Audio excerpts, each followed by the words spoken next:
Hey everybody, thanks so much for joining us right here on The Right View. Tonight we're joined by Chief Executive of the Babylon Bee. If you know it, I know you love it, Seth Dillon. Seth, thank you so much for joining us. We just figured out that we're actually about 3 miles away from one another, actual and physical proximity. So I don't know what the heck we're doing, but thank you to the virtual world for allowing this. Before we get into it, there's so much I want to talk to you about. But I have to know, with all the misinformation, disinformation, and fake news that the Babylon Bee is spewing out on a daily basis, Seth, how do you even sleep at night with being an overwhelming threat to democracy? Sometimes it's hard, but there's this just big pile of money that I lay on that's so comfortable and soft. Oh, So, it's you actually sleep on a bed disinformation is lucrative. of like $100 bills. Is that accurate? Yeah, huge stack. No, I mean, the misinformation thing is such a common attack line of attack for us. That we're trying to mislead people maliciously, and it's such a silly, ridiculous thing. I mean, like if you go and look at our website, it couldn't be more obvious that we're doing satirical comedy, that these are over the top satirical jokes, and some of the stuff that got fact checked in the past, like the CNN purchasing an industrial-sized washing machine to spin the news, and it's just so insane. But yeah, did they fact check like to have fun with that. They fact checked that. They rated it false. Yeah, yeah. Crazy. I mean, for people that don't know, maybe give us just a little background on the Babylon Bee. It is obviously a conservative satirical website. You guys put out really funny stuff. But tell me about it, how it started, how your involvement came about. Give us sort of the background. Yeah, so the Babylon Bee is it's a satire website. We do news satire. So basically we parody what's going on in the news, and we'll satirize public figures, the issues of the day, whatever's going on in the headlines. We're cracking jokes about it for the most part. So no target is really off limits for us. But we do come at the issues from a conservative worldview perspective. We're Christian conservatives running the site. And so, we have our own view of things, of what objective reality really is. We have our own political views. And so, the comedy that we're doing, it comes at the issues from a different angle than what you're used to seeing from like Saturday Night Live or The Onion or the late night shows. We're trying to poke holes in the popular narrative instead of advancing it the way that the leftist comedians often do. And I think that that's part of the reason that we're successful right now, is because genuine comedy does that. It's supposed to be funny in the sense that it's like pushing back on what they're trying to shove down your throat, not advancing it and affirming it. And so, I think that's one of the reasons that the Bee's been so successful over the last several years. But I got involved in 2018. It was started in 2016, but I got involved in 2018. I was really just looking to invest in it, but ended up working out a deal with the guy that founded it, Adam Ford, and acquired it from him. So I've been running it for the last 4 years, and it's been a wild ride, but it's been a lot of fun. I mean, the success over the past several years, I can only imagine. I just know how much more relevant you guys have become in the space that I exist in. So many people know you. So many people will comment. My husband all the time is like, he'll be like, do you see what the Babylon Bee had today? Oh my God. Like, everybody is following you guys on some form of social media because your stuff is truly funny. It is exactly what you're saying. It's, kind of making fun of how ridiculous things have become currently in our world, in our country. But it does bring me to what happened on Sunday with Twitter, because Seth, Babylon Bee was suspended from Twitter on Sunday. You guys have really refused to back down, though. Tell me a little bit about this whole situation and what's going on there. It's one of these things where and there's a sense in which we're asking for it, because, we know what some of the boundaries are that you're not supposed to cross. But at the same time, I don't think that comedians should be tiptoeing around that stuff and treating a lot of these subjects as being off limits. What happened was you had USA Today name Rachel Levine, a transgender individual, named Rachel Levine one of their picks for Women of the Year. Who is a biological male, by the way. Biologically male, yes. Yeah. So we did a satirical take on that where we picked Rachel Levine for Man of the Year, and Right. We knew that would ruffle some feathers, obviously. But it was our response to what USA Today had done, which is actually hard to believe. It's hard to believe that you got somebody who's biologically male being nominated for Woman of the Year. It seems like biological men are dominating every area right now. Right. And just crushing and destroying women in sports and all this stuff. So we push back on that with humor, and that's one of the key points here is that this is humor. This is a joke. We made a joke about how we had named Rachel Levine Man of the Year.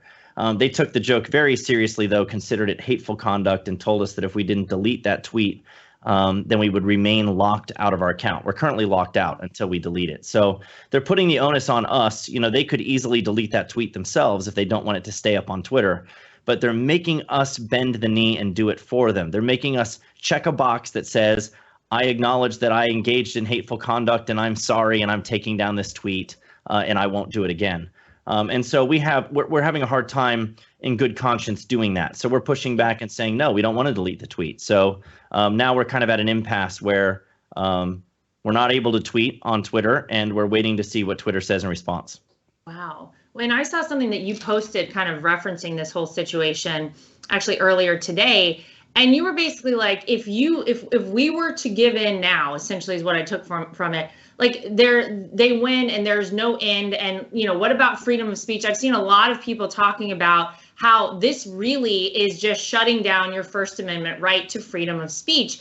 Obviously, this is on Twitter. This is not, an overarching thing, controlled by some politician in America. But nonetheless, I mean, this does continue to happen, Seth, to conservatives out there specifically. We are constantly silenced. We are constantly censored. And I guess what I took from what kind of your response was like, if we say, oh, we're so sorry for doing this, and as you say, bend a knee now, then when does this stop and where does this stop, right? Yeah, that's kind of where we come at it from, is this perspective of, censoring yourself and going along with whatever they want you to say so that you can stay on the platform. It just makes it easier. I say this in my talks when I address this subject. You're doing the tyrant's work for him when you do that. You're doing the tyrant. Make it more difficult for him. Make them silence you. Make them ban you. Imagine if they had to ban tens of millions of us in order to get objective truth off of their platform, in order to insist that 2 and 2 make 5 instead of 4. They would have to ban so many people if we would just band together and actually stand up and speak for the truth. And then it might actually become something where they would have to check themselves and say, maybe we don't want to do this because we're actually going to end up banning ourselves into irrelevance. Yeah. But because there are so many people who have weak backbones, no backbone whatsoever, or just trying to get along to get along. I mean, it's just, you end up with a situation where they have more power than they should have, and it's power that we're handing them on a silver platter. I think that people should be more bold in saying, this is the truth, I'm sticking to it, you can ban me if you want to.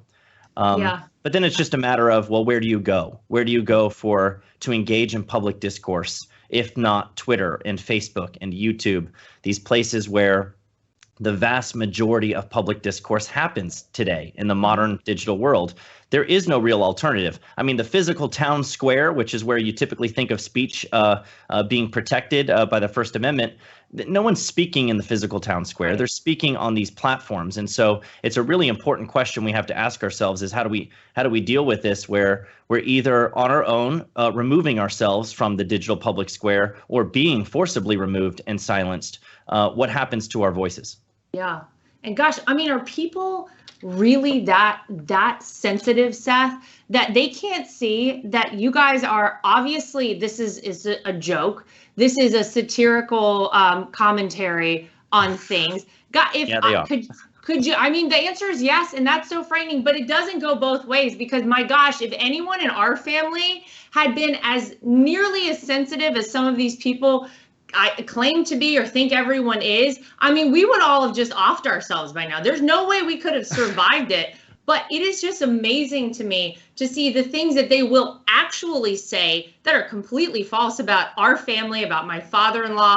But then you have a situation like this where you guys are obviously making a joke out of things and people can't handle it. They're like, their heads are exploding. It's so crazy to me. Well, let me just say, I mean, I think a lot of it, I say yes, they are, but in a sense they aren't. I mean, I do believe that a lot of this outrage is manufactured. It's fabricated. Totally. It's fake. Yeah.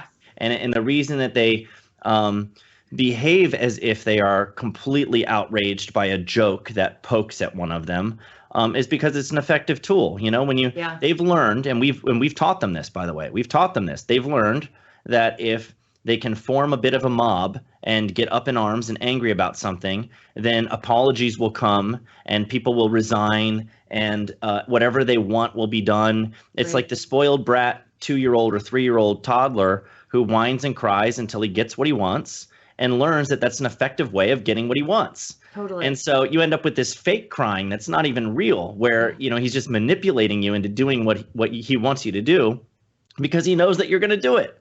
And so when you finally starve the mob by not feeding it apologies, which is what fuels its growth and its effectiveness, then you'll actually have a little bit of breathing room where you can actually have liberty and freedom and the ability to speak, because you don't have to be worried about what the mob is going to do to you. You take away their power. It's so true. And it's basic human nature. And I know you're a dad. Obviously, we both have kids. You're exactly right. The second you give in to the hysteria and the tantrum, so to speak, then you've lost. They've won. They get all the power. It is, and unfortunately, sadly, I see a lot of parents actually doing that. I don't know what that says in general about our society, but you're so spot on, and it's such a great way to kind of break these things down. Now, I just want to talk about you for a second, because before you took over the Babylon Bee, I mean, were you kind of as interested in politics? Did you stay up to date with politics? Did you kind of ignore them? Where did you stand on things? Because obviously, it's just sort of all you do. You're entrenched in it now. Yeah, I mean, I had an interest in it. I was commenting on things publicly on my own pages, just to my friends and followers, and following along. But I wasn't like diehard, engaged in just following the news and wanting to know what's going on and reading all these opinions. And it wasn't like that. I think really my interest in the Bee, it really comes from more of the satirical humor angle of it and the effectiveness of that, and how it can be used as a tool for really speaking truth to culture, I think, and ridiculing bad ideas that deserve to be ridiculed. I've always had an interest in satire and how effective it is, and I've enjoyed writing it. I almost got kicked out of my college at one point for writing like this satirical article about the school and some of the professors at the school, and they didn't like that very much. And so, I've been getting in trouble with satire basically my whole life. But I've always viewed it as just a very effective tool for communicating the truth in a roundabout way, in a disarming way. And so that was really where my interest came in, was more on that side of things than on the political side of things. The politics is just, it's an opportunity to launch into these discussions and deal with things that actually matter, that affect people's everyday lives. Yeah.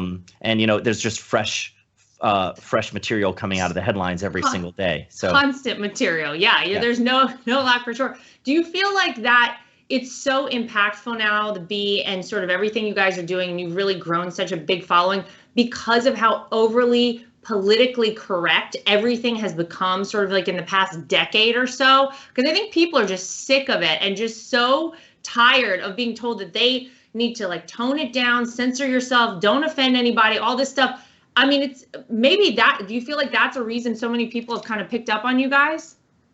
Yeah, I think it's refreshing. I mean, you've got, specifically in the world of comedy, it's like tiptoeing through a minefield right now, trying to do comedy without offending the wrong person. You've got all these people out there who identify, and I'm using the word identify very deliberately, they identify as being marginalized and powerless and oppressed when they're not, because they actually have all the power to shut you down, shut you up, and get you fired if you make a joke that offends them.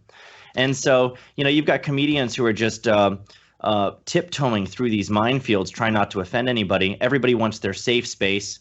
You got a lot of comedians who refuse to go on college campuses anymore because the kids are so thin-skinned there. Oh my God. And so, it's this safe space mentality, I think, that's really negatively impacted the comedy sphere in particular, in the world of entertainment. And so whenever you have a comedian, someone like a Dave Chappelle, for example, who pushes back a little bit against popular ideas in the popular narrative and makes fun of things he's not supposed to make fun of. I mean, look at the backlash of how people come after him and try to cancel him. And fortunately, it does tend to have this kind of backfiring effect where More people know who Dave Chappelle is now than did before. His specials have been viewed more than they were before. They draw attention to these voices that they're trying to silence, and so it's like this like stupid. It's called the Streisand effect. When you amplify something you're trying to silence or suppress. And so there's a lot of that happens, which is the positive side of it. But it is very unfortunate that you've got comedians really having to worry about what they're going to joke about. It's creating an opportunity, though, and I encourage people with this all the time. There's a huge opportunity for real comedy that doesn't shy away from these issues and pushes back on the popular narratives. If you can do that, you'll be successful. Yep. Well, and isn't it interesting too, and I think you kind of mentioned this at the top of the show, that comedians, comedy, it used to kind of fall into the left side of politics up until very recently. Because there was always this illusion too that the left was sort of open-minded, a party that could take a joke. Of course, that couldn't be further from the truth based on the things that we're just discussing here. Do you feel like we're going to see comedy as a whole as maybe going more towards the right or conservatives getting more involved in comedy, or potentially being labeled as a weapon for right-wing propaganda? I mean, where do you see this going? Because you're right, comedians can't even be funny anymore. Well, my hope is that the way that these things tend to work, and hopefully it will work this way, is that you have kind of this pendulum swing, where the momentum goes so far in one direction, it becomes so extreme that people finally wake up and realize how crazy things are and push back on it. I think that really, like when we were talking a little bit, about the need for people to speak up and speak the truth boldly and not censor themselves. I think that's a big part of it. When people actually start to push back and realize that you're no longer free to even like laughter itself. Comedy is considered offensive now. Like jokes, there is always a butt of the joke. Someone's being made fun of. And it's a healthy thing. It's a healthy thing to be able to laugh at yourself and engage in that kind of like humorous introspection, right? Where you say, am I okay with this about myself? Am I a hypocrite? Maybe I am. Am I like following a stereotype to some extent? Sure. Laughing at those things is a healthy exercise. And I think if people start to realize that we're actually doing damage to ourselves. There was this really interesting study that was done in New York, and I'm sorry, I'm going to go off on a little bit on a side trail, but there was this interesting study that was done in New York about playgrounds and whether or not they're actually too safe for kids.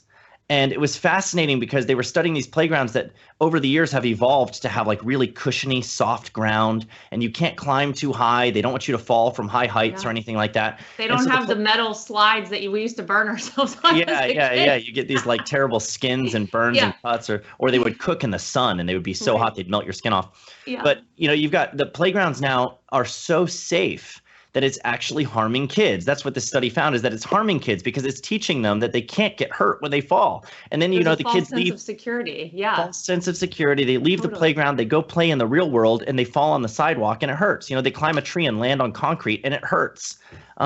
So, there is this sense in which we are coddling people and encouraging the coddling of people in such a way that we're actually harming them with the goal of protecting them. And so there's a great irony there. And I think that needs to be made fun of. And once people start to realize that we're not actually better off when we're coddled like this, then there might actually be a change. But up until that moment happens, I mean, we're just going to keep going in this direction of insanity where everything's off limits. It's so scary. And you're right. The coddling not only of people, like their feelings, but, you look at the way that we have encouraged people to basically stay home from work and not even attempt to go get a job. And how is that benefiting people? The way that we want to equalize grading. So there's equity in grading, which is ridiculous in our school system, so that these kids aren't even proficient at reading, at math, at anything that will then further them, in the future and make their lives better in the future, give them the ability to go on to get a good paying job and support themselves. The coddling of anyone, I feel, is always, it's always going to end up in a bad spot. And what you're saying, I think, is exactly right. That study is very interesting. And I would tend to agree with that. I got to tell you, I saw a lot of that kind of craziness during COVID at playgrounds, probably these super safe playgrounds, because these are in New York, Seth, and these parents are like, completely sanitizing their kids. They're wiping them down with like alcohol wipes. They've got 2 masks on these kids outside. that in and of itself as well, bad for the kids too, because they're not even getting in touch with any germs. It's all crazy. Yeah. Don't expose them to germs. Don't expose them to any ideas that might make them uncomfortable. Don't expose them to any jokes where they might be at the expense of the joke. Don't expose them to competition where someone might come out on top and someone might lose. You know, all these things that we're trying to not, exposure is what builds character. It builds resilience. That's how kids grow and develop into mature young adults who are ready to take on the world. And if you insulate them from all of that, you ruin them, you damage them. And then that's going to be the generation of kids that grows up to lead this country. And we're already seeing that, I think. And so it's playing out in a really, really nasty way. It's so scary, honestly. Well, just to get back a little bit to you. So disclosure to everyone at home or watching it or listening to this, I'm good friends with your wife, Tara. And I got to just say, you are not the only funny one in the family, which, by the way, when I first met Tara and we started talking about you, she was like, I mean, he's not that funny in real life. I think you're pretty funny, Seth. I love Tara. But your wife is also very funny. You guys are a great team. Like I mentioned, you're both great parents, and just think the world of both of you. But if you don't mind, just very briefly, I think the story of how the two of you met, which I just for the first time heard recently, if you would be so kind as to share that, because it is such a great story. And I'll tell everybody how Eric and I met when you're done with this. Well, I will say, I mean, she's right about one thing. I'm definitely funnier on paper than I am in person. I'm not one of these like life of the party guys that, you know, when I walk into a room, everybody's instantly throwing their heads back and laughing because I'm cracking jokes. That's not what I've seen, right? Seth. Yeah. So she's right about that, and you're right though. She is very funny. She's got a great sense of humor. I think it's one of the reasons that we've clicked and one of the reasons our relationship works so well. But yeah, we met. It's funny. We met because she's a terrible driver. We'll start there. She got in a road rage accident back in 2005 on the highway. Somebody was like messing with her, going around her, cutting her off. And so she was speeding up to go around him and cut him off. She lost control of her car and wrecked on 95 during this like competitive road rage thing going on with some other guy. And she ended up needing a rental car. And I happened to work at a rental car place at the time, Enterprise Rent-A-Car, back in 2005. And she strolled into my office with an insurance deal. She was only 19 years old at the time. She's not even old enough to rent a car. That's true. And so she needed her. It was an insurance deal. That's why she was able to even rent at all. But I ended up renting her a car that day, and she called the office later on that day. It was probably an hour before we closed. And asked me if I would go to dinner with her that night. So I love it. So yeah, we met in the rental car trailer. It was a trailer, not even a physical building.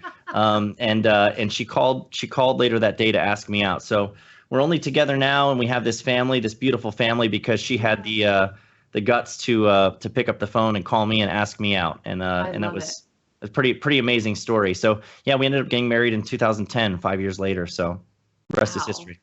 You know what? I love it because obviously you both in your own rights have become great successes, and to know that it just seems like such a story I would see like in a movie. Like she got in the accident, she went to the rental car place, then she called to ask you out. And I just love the whole thing. You guys have been together ever since. For people that don't know how Eric and I met, we met out one night in New York City in 2008. I mean, this is back, you guys were 2005, 2008, back when I think I had a Razor phone. Eric had a BlackBerry, like iPhones didn't exist. Obviously, the only social media was Facebook and like MySpace. This is way back then.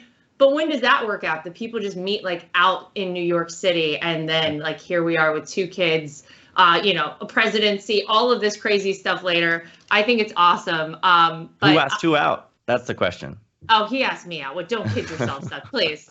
I know he thinks he's cool, but no, he asked me out for sure. And I actually didn't even know who Eric Trump was. Like, I knew about his sister, I think, because she was in like Teen Magazine that I used to get. Right. Obviously, I knew about his dad. I didn't know that an Eric Trump even existed. And he was flying under the radar. Yeah.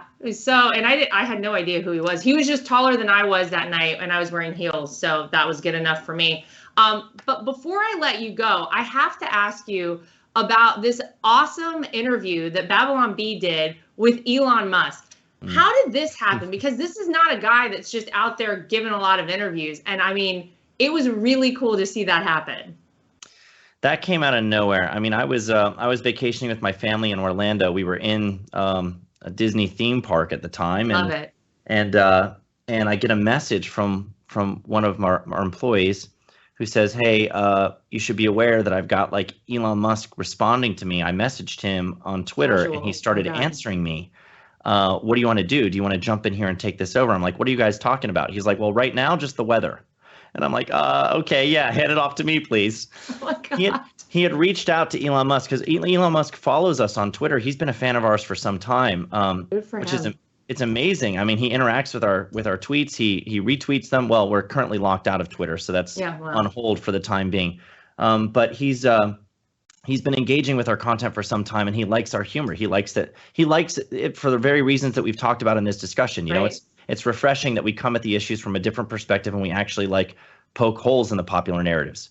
And so he appreciates that. And he responded immediately to like this canned email that was sent to him. One of our guys sent him this message that was like, "Hi, my name is so-and-so. We'd love to have you on our podcast. We can do this via video, or we can do it in person. We're available on these days." Whatever. It was just like this lengthy thing that went into all this detail. And he just responds. He's like, "What are you doing with an office in California? Are you guys crazy?" And so we do. We have an office out in east of LA in Upland, California. And so it started this whole conversation about how, well, the weather's beautiful out here and all this. So I jumped in. I was like, "Elon, listen, we will leave California if you come on our podcast." And he said, "Deal, just fly to Austin and we'll do it this weekend." And I was like, "Really? This is really happening?" And he said, "It's really happening." So we picked out a studio and told him what the location was and what time we'd be there. And never even got confirmation from him that he would definitely be there. We just went there and showed up, and he eventually did too. Wow. So it worked out. We handled it all through Twitter DM. We didn't even go through his people. I don't know who his people are, but we didn't talk to them. Well, I'm gonna just throw it out on this podcast that if Elon Musk would be willing, we at The Right View would love to have him on our show as well. I'm not quite as funny as you guys over at the Babylon Bee, but really cool and great to hear. You know, to have a forum where he just kind of got to talk and you know, obviously so many people I'm sure tuned in for that interview, and just kudos to you guys for doing that. That's so cool. And like, what a thrill that must have been. Yeah. And we got him to say some things, I think, you know, and talk about some things that he doesn't normally talk about. Yeah. So it's if anyone wants to check that out, it is on YouTube. It's got millions of views, and he was talking about wokeness and how he thinks it's a mind virus. And so he was saying some politically incorrect things in that conversation, which I think, you know, he hasn't had a lot of an opportunity to talk about on some other shows. So it was an enjoyable conversation for sure. Gained him a lot of fans, that's for sure. All right. Well, I ask everybody that comes on The Right View, and I'm going to ask you, Seth, what do you think is the best part of America, and what do you think is the biggest threat to the future of our country? Oh man, I think they go hand in hand. I think it's freedom. I think it's the liberty that we enjoy.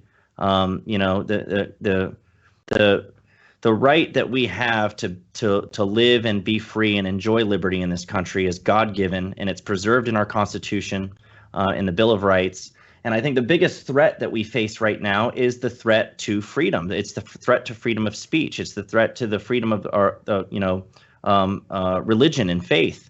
You know, it's very serious, and it's not coming from the places it typically comes from. I mean, sure, there are some threats and some coercion coming from government actors in government, but you know, there's this shift of power where you have private companies that wield a ton of power to control speech and discourse, and who's allowed to say and think what right now, and they're often acting at the behest of the government. Which is a really interesting and new situation that is really kind of unprecedented in the history of the country. So I think speech is the issue of our time. Freedom of speech, freedom of religion. You know, these are really, really big issues right now. And I know there's a lot going on in the world, but from my position where I see it, you know, I think we're really at a tipping point right now where people need to really fight to preserve the freedom that we have before we lose it. I couldn't agree with you more, because once it's gone, they don't just hand it back over. You know, people fought and died and continue to for our right to have the freedoms that we do in this country. We are the freest country in the world. There are opportunities here unlike anywhere else you will ever find. That is why so many people risk their lives, come to this country any way they can, do everything they can to get here, because there is no other country quite like America. And man, I personally feel just so grateful to have been born here and I get to live here, and all of us, we're so lucky. Well, Same. Seth, we're going to keep an eye on what you got going on, because there's a lot happening. Yeah. With Babylon Bee. Obviously, I don't know, by the time we release this episode, we'll see where things stand with the Twitter battle. But thank you for making us laugh. Thank you for keeping things lighthearted and reminding us that things are sometimes not as serious as otherwise presented, because I think we could all certainly use more of that. So keep up the awesome work. We're going to keep paying attention, and thank you for joining us here on The Right View today. Thank you so much. I appreciate your kind words. We're going to keep at it. Thanks. Amen. Love to hear it. All right. Seth Dillon, thank you so much. And to everybody at home, as always, thank you for joining us. We'll see you back here next time for more of The Right View.